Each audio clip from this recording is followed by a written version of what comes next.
कुछ समय व्यतीत हुआ कि एक बार सभा बैठी थी। कहां?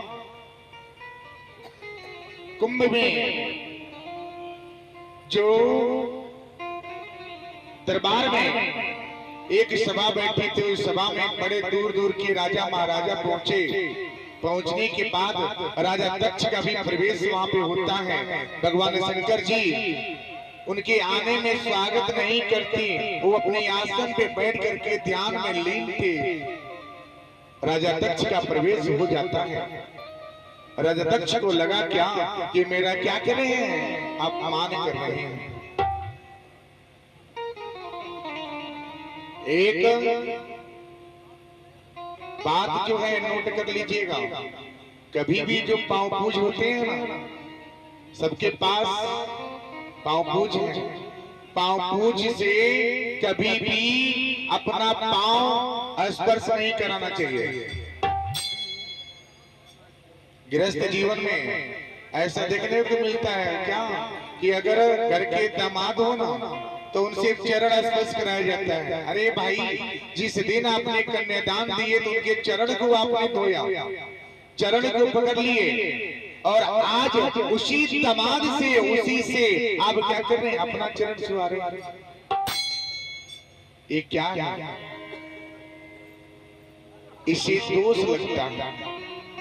कन्यादान का जो फल है ना, इसे आपको पाप लगता है। ऐसा न करें। संस्कार अपनी जगह पे है। माता पिता, गुरु, भाई बहन, सगा संबंधी संस्कार निभाइए, लेकिन उसका भी एक जगह है। कभी भी पांव पूज से अपने दामाद जी से अपना चरण नहीं स्पर्श कराना चाहिए। और जो कुंवारी जो बच्ची है ना, लड़की जो पुत्री है, उनका भी पांव अपने से नहीं स्पर्श कराना चाहिए। स्पर्श कराने से क्या होता है, वो साक्षात लक्ष्मी स्वरूप है, वो धन रुष्ट हो जाता है। आपके घर के धन रुष्ट हो जाते हैं। साल में आपके घर पे 3 व्यक्ति को आना अनिवार्य होता है। किसका? अगर आपका भांजा हो, भांजा आपके घर पे प्रवेश हो ना, साल में 1 से 2 बार आना चाहिए। अगर आपके घर में प्रवेश हो जावे तो आपके घर की नकारात्मक शक्तियां दूर होती हैं और धन धान का बरकत होता है। दामाद जी अगर आपके घर पे पांव पूज दिए, कन्यादान कर दिए, दामाद जी को भी आना आपके घर पे अनिवार्य है। साल में उनको अगर नहीं 2 बार आवे तो साल में तो 1 बार आपके घर पे आना चाहिए। इससे आपके घर पे सकारात्मक एनर्जी बनता है और सुख समृद्धि बना रहता है। जिस पुत्री को आपने कन्यादान दिए, उस पुत्री को भी आपको 6 महीने में या साल में 1 बार आपके घर पे आना चाहिए। इससे घर की लक्ष्मी बनी रहती है। होता है ना मेरी भैया, ऐसा होता है। और राजा दक्ष जब देखिए उन्होंने महल में जाने के बाद एक दिन की बात क्या है कि उन्होंने अपने घर पे क्या किया, बहुत बड़ा यज्ञ कर रहे थे। और उस यज्ञ में हर जगह निमंत्रण गया था, लेकिन भगवान जी को निमंत्रण नहीं गया था।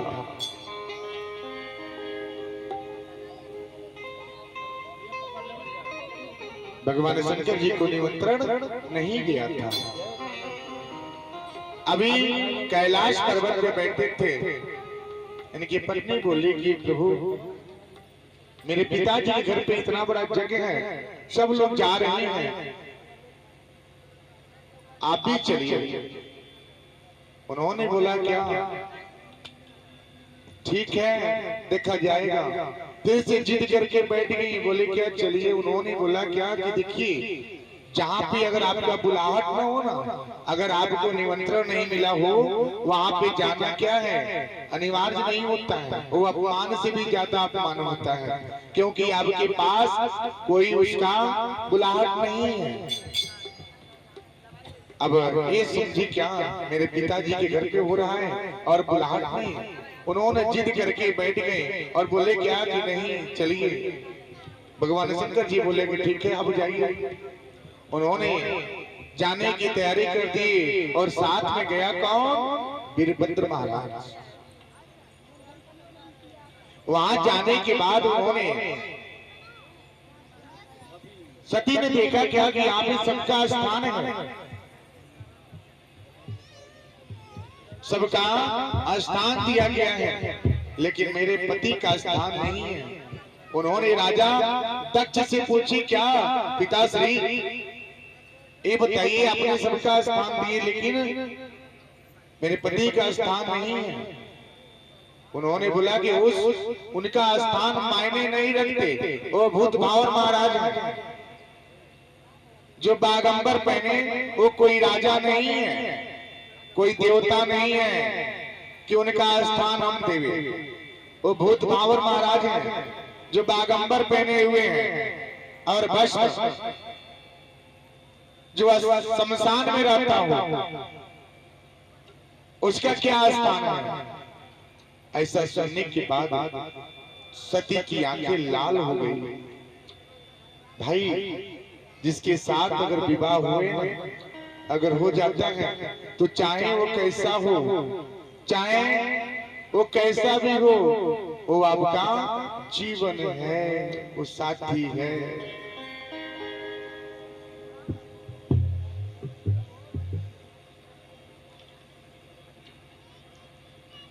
अब फिर से आगे के बढ़ी तो देखिए क्या है, यज्ञ कुंड के पास सब देवता मुनि सब लोग बैठ करके कर रहे थे, लेकिन भगवान शंकर जी का स्थान वहां भी नहीं था। वो गुस्से से बोले क्या, जब इनका स्थान नहीं है तो क्या मतलब है इस यज्ञ का। उन्होंने बोला कि जहां पे मेरे पति का स्थान न हो, अगर आपकी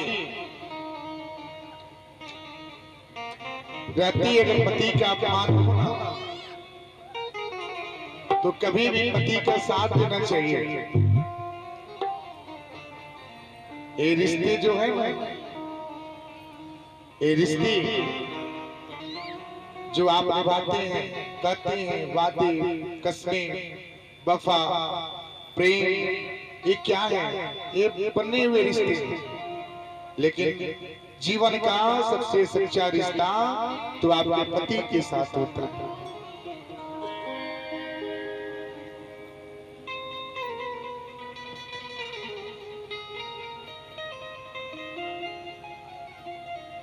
अब उन्होंने जब इतना अपमान देखे तो उन्होंने अपने शरीर को क्या किए, उस यज्ञ कुंड में आहुति कर दी।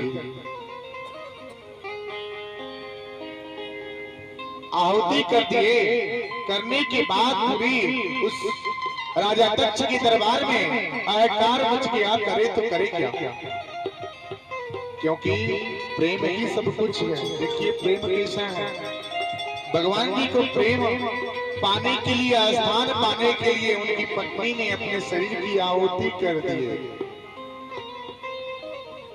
ऐसा होता है, अगर पति का अपमान होए ना तो वहां चुपचाप बैठ कर देखा जाता है, होने दीजिए। बहुत गए थे, बहुत बोलते हैं ना, आज उनको अच्छा लगा होगा। अपमान अपने पति का सहना ये सबसे बड़ा पाप होता है।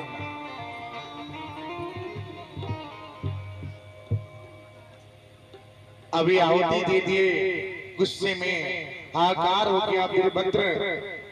वहां पे सैकड़ों लोग मारे गए, सब लोग तितर बितर हुए, इधर भगे उधर भगे। ये बात भगवान शंकर जी को जो पता चला, वो गुस्से से आने के बाद राजा दक्ष के सब कुछ पतन कर दिए। उनका भी अंत कर दिए और सती की शव को लेकर के ये जा रहे हैं। इतना प्रेम है उनसे, कितना प्रेम है। सोचिए, अगर मायके जाए ना तो पति देव भरसक नहीं चाहते हैं क्या कि आप पैदल 10 कदम चलो। एक समय था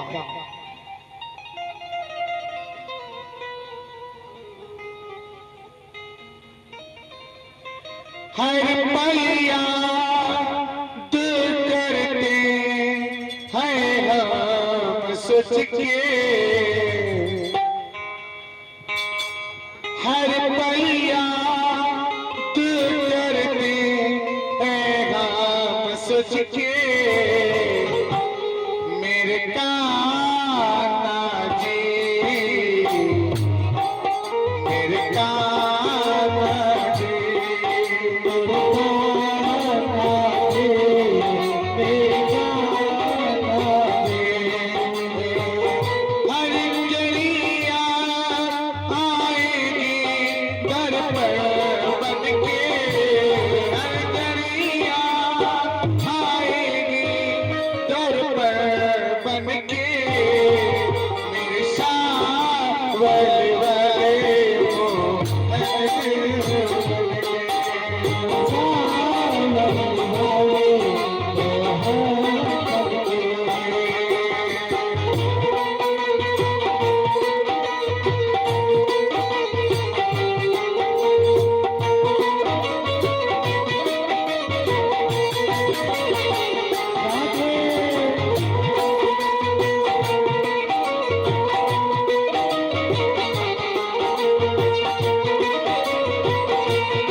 शव को लेके जा रहे हैं और उनके प्रेम में डूबे, उनको कुछ दिखाई नहीं देता, ये कुछ नजर नहीं आता, केवल उनके सती का प्रेम नजर आता है। और प्रभु ने अभी सोच करके अब कैसे सृष्टि की कल्याण होगा। जब भगवान शंकर जी जब इनमें लीन होंगे तो कैसे कल्याण होगा। भगवान विष्णु ने उस सती के अंग को एक एक करके काट दिया, जिसको 51 भाग में उन्होंने काटा। उस सती को 51 भाग में काटा और जहां जहां उनका अंग जो गिराना वो सत्यपीठ के नाम से जाना गया। सत्यपीठ के नाम से जाना गया। जहां जहां उनका एक अंग गिरा है वहां दिव्य पीठ के नाम से जाना गया। वही सती का प्रेम भगवान शंकर जी से होता है। अब उसी रूप में भगवान शंकर जी को पाने के लिए पार्वती जी भी उनसे कम तपस्या नहीं की थी। सोचिए, पति पत्नी का रिश्ता बहुत ही प्रेम का होता है, बहुत ही प्रेम का होता है। ये बनाने से नहीं बनते, ये बन के आता है। चाहे कैसा भी हो वो बन करके यही आता है। भगवान शंकर जी अपने कैलाश पर्वत पे बैठे हुए होते हैं तो वहां पे नारद जी का आगमन होता है। ध्यान से सुनिएगा, नारद जी का आगमन होता है और बोला जाता है, क्या हे प्रभु ये बताइए कि आपसे पार्वती जी कितना प्रेम करती हैं, कितना प्रेम करती हैं।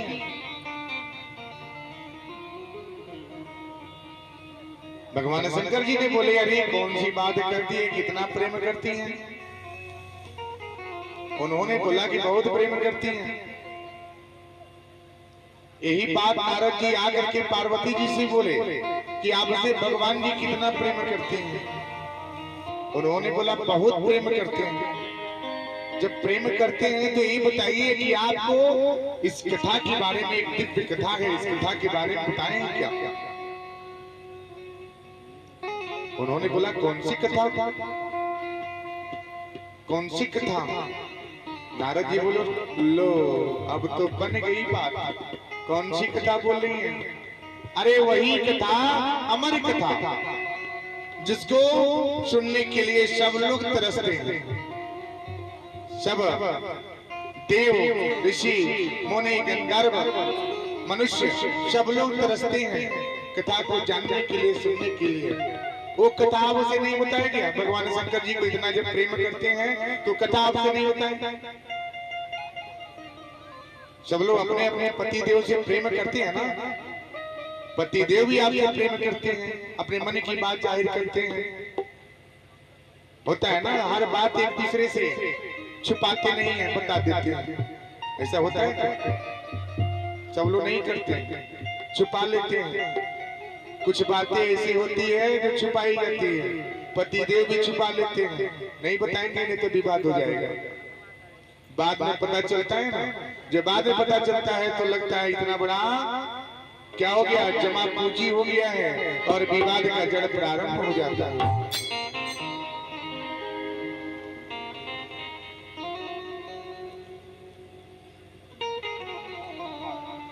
अब ये बात तो जड़ बन गया, जड़ तो बन गया, करे तो करे क्या?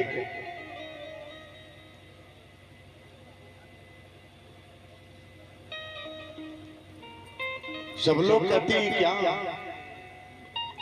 सब लोग एक ही कामना करें, एक ही बात ध्यान में रखें। जिन्होंने अपने पति देव को जाना, माना, सच्चा स्त्री वही है जो अपने पति को अपने मन में बसावे, अपने मन में बसावे, मूर्ति की तरफ पूजे, भगवान की तरफ माने। स्त्री का फर्ज वही होता है।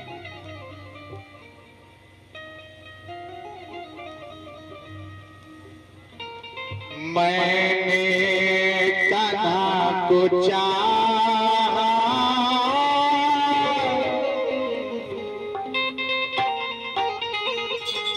मन में उन्हें बसाया,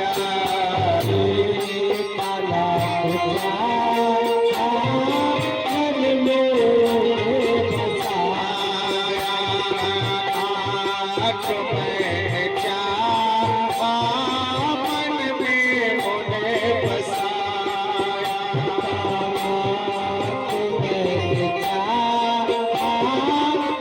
में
वही मन में बस अपने पति को ही बसाना चाहिए। कृष्ण कन्हैया को अपने मन में बसाइए, वही सब कुछ। अब इन्होंने आकर के ऐसी बात बोल दी पार्वती जी के मन में एक प्रश्न खड़ा हो गया, करे तो करे क्या। सुना हुआ बातें जो होता है ना, वो जहर के समान होता है। अब पार्वती जी बोली क्या क्या बातें हैं, तो उनका हम क्या करते हैं, खबर लेते हैं कि आज तक इतना दिन कहाँ थे। अब ये रात देख रहे हैं कि कब भोले बाबा पहुंचे, कब ये पहुंचे। अब भगवान शंकर जी का आगमन होता है। देखते हैं क्या कि पार्वती जी एक जगह बैठ करके विलाप के रूप में पूरी तरह से बिखरे पड़े हैं, बाल उलझे पड़े हैं, दुखी में बैठे हैं। अभी बोले क्या करे भाई, क्या हो गया, अरे प्रिय क्या हो गया, कुछ नहीं बोलती, ऐसे करके गुस्से में बैठी है, बहुत बड़ा सा मुंह करके। अभी गुस्से में बैठे, फिर बुलाने पे बोलते हैं कि आप बताइए, आप हमें इतना जब प्रेम करते हैं तो आपने अमर कथा के बारे में क्यों नहीं बताई। अब भगवान जी बोले कि अरे छोड़िए छोड़िए छोड़िए सब बात इधर उधर, ऐसे वैसे बातें को छोड़िए। उन्होंने ऐसे बोला, फिर भी पार्वती जी ने नहीं माना। पार्वती बोले नहीं, अमर कथा के बारे में बताइए, अमर कथा क्या है। अमर कथा वो है कि सबसे बड़ा कथा अमर कथा होता है। श्रीमद् भागवत कथा में अमर कथा का एक विशेष स्थान है। जो अमर कथा को सुन लिया उसका जीवन तृप्त हो गया। सोना तो बहुत मिलेगा, भोजन तो बहुत मिलेगी, घर परिवार तो रोज मिलेंगे बात करने के लिए, लेकिन ये कथा नहीं मिलेगा। अब भगवान जी बोले ठीक है, जब इतना जिद है तो हम कथा सुनाते ही हैं, लेकिन इसके लिए जगह चाहिए। भगवान जी लेके चले गए कहाँ पे, एक घने जंगल में। घने जंगल में लेके जाते हैं, वहां पे एक बट वृक्ष होता है। बट वृक्ष के पास कथा जो है प्रारंभ हो रहा है। प्रारंभ होने से पहले नियम और शर्त बनाए गए क्या?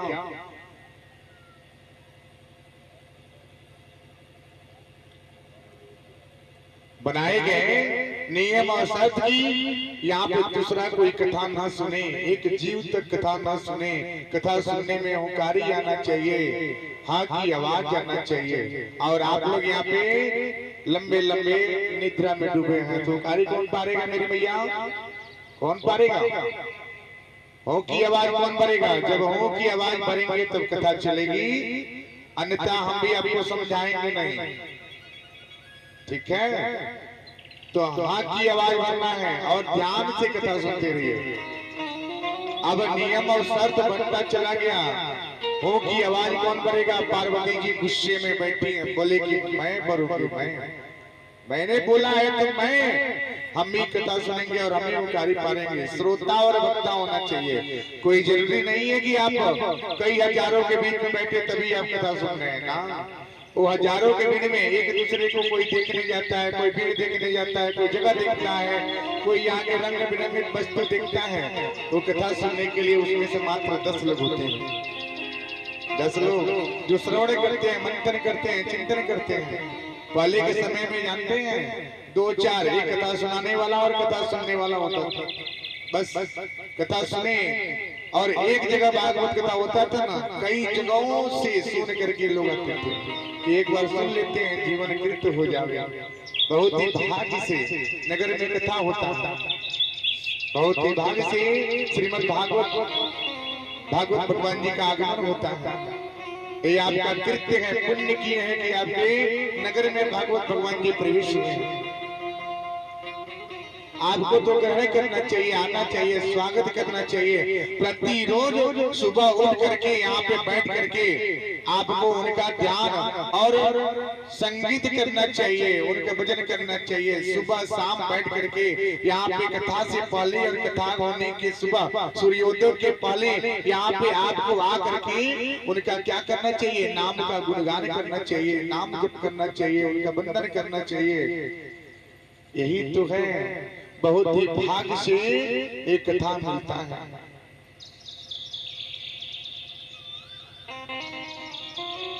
अब कथा जब प्रारंभ हुआ, पहले दिन की कथा हुई, दूसरे दिन हुआ, तीसरे दिन हुआ।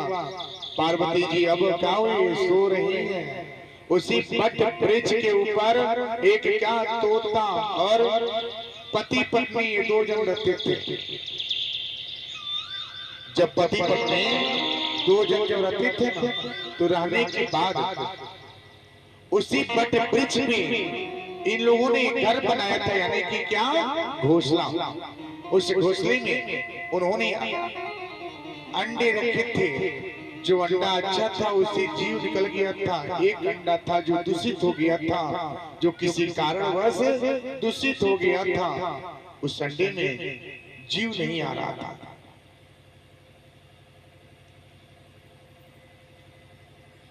जब कथा जब प्रारंभ होता है, हमारे कथा कहा जाता है शास्त्र में, अगर गर्भ से जो स्त्री है ना, जो माताएं होती हैं, स्त्री है ना, अगर कथा सुने तो जन्मे जो बालक है ना, बहुत ही विवेकशील प्रदान होते हैं। उनकी बुद्धि, विवेक, ज्ञान ये क्या है? बहुत तीव्र होता है। अगर गर्भ में बच्चा हो ना, अगर बालक जन्म लेने से पहले उनको क्या करना चाहिए? अपने घर पे जो स्त्री, उनको अच्छे अच्छे ज्ञान की बातें बताना चाहिए। ज्ञान की बातें, धर्म की बातें, पुराण की बातें बताना चाहिए, जिससे क्या हो? जन्मे बालक ज्ञानी हो, संस्कारी हो, गुणी हो। ऐसा करना चाहिए। अब देखिए कैसा हो महिमा, जो अंडा दूषित था। अभी कथा प्रारंभ हो रहा था, कथा 2 दिन प्रारंभ हो गई थी। धीरे धीरे भगवान शंकर जी पार्वती जी को कथा सुना रहे हैं। पार्वती जी को नींद आ गया।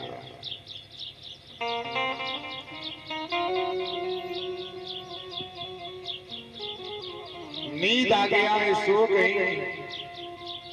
अब कथा कौन सुनेगा?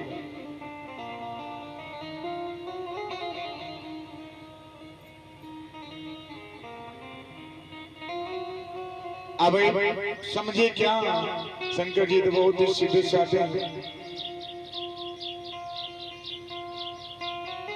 अब सब लोग जब गलती होता है ना बोलते हैं क्या, भोले बाबा से बोलते हैं भगवान जी के मंदिर में जाकर के कि सारी गलती क्षमा कर दीजिए, सारे दुख हर लीजिए, सब कुछ दुख हर लीजिए, सुख संपत्ति प्रदान कीजिए, धन नहीं चाहिए, बस आपको सुख संपत्ति मन से मांगिए, धन समृद्धि ये सब तो हो जाएगा, ये तो तृप्ति में आपके हाथों से है, बस आपका शरीर अच्छा होना चाहिए, आपके पति देव अच्छे होने चाहिए, सब बंधन दूर हो जावे, धन तो वैसे ही मिल जाएगा। माफ करना मेरे भोले बाबा, माफ करना मेरे भोले बाबा,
सच्चे मन से बोलते हैं तो उनकी हर मनोकामनाएं सिद्ध हो जाता है। क्षमा याचना मांग लेते हैं, गलती से भी मांगिए, लेकिन सच्चे मन से उनको आराधना कीजिए, सच्चे मन से आराधना कीजिए, आराधना करने से ही सब कुछ मिलता है। अब देखिए वही भगवान जी की कृपा, उस अंडे से कथा तो हो रहा था, लेकिन उस अंडे में क्या हुआ, जीव आ गया। जब जी आ गया, जीव आ गया ना, तो उस अंडा टूट जाता है, और टूटने के बाद अब उसमें क्या है, अब आवाज आना प्रारंभ हो जाता है। देखिए कैसे आवाज आ रहा है, कितना सुंदर आवाज आ रहा है भगवान जी की महिमा। उसमें जीव आ गया, उस अंडे में जीव भर गया, जीव भर जाता है, और जी अब पक्षी की तरह ची ची ची ची करना प्रारंभ कर दिया। कथा सुन रहे हैं, वो जीव कथा सुना, भगवान जी तो कथा सुनते चले गए, सुनाते चले गए, सुनाते चले गए। जब उनका ध्यान टूटा, उन्होंने देखा रे ये पार्वती जो सो गई, कथा कौन सुनना है, इधर क्या है। अब उसी पक्षी का, उस चिड़िया का जो तोता था ना, उसका आवाज आ रहा था। कैसे, अभी आप लोगों ने सुना कैसे उसकी आवाज आना प्रारंभ हो रहा था। ऐसे सुन रहा था कि मैं बैठा हूँ, मैं सुन रहा हूँ, मैं सुन रहा हूँ, मैं सुन रहा हूँ। उस बट वृक्ष पर बैठ करके कितने मधुर से आवाज आ रहा है कि मैं हूँ, देखिए मैं सुन रहा हूँ। भगवान शंकर जी को लगा क्या, अरे ये क्या हो गया, जिसको कथा सुना रहे हो कथा नहीं सो गई, और इसमें ये जीव कथा सुन रहा है, ये तो अनर्थ हो गया। भगवान शंकर जी गुस्से में हुए और बोले क्या, बोले क्या, अरे भाई त्रिशूल महाराज से बोले कि आप जाएं, आप क्या लेके आइए।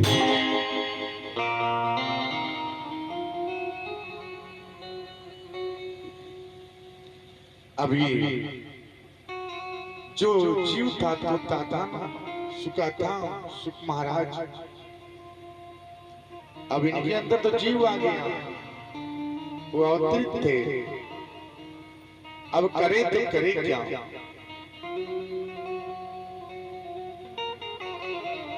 अभी भागते चले गए।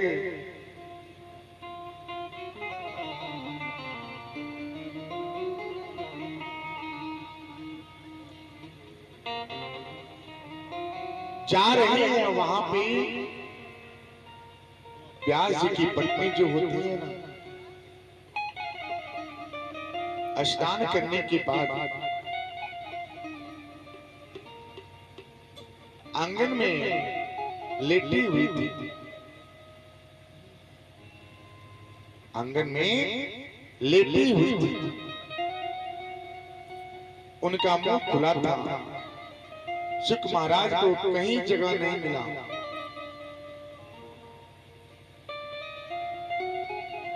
कहीं जगह नहीं मिला। वो आकर के उनके मुख में समा गए।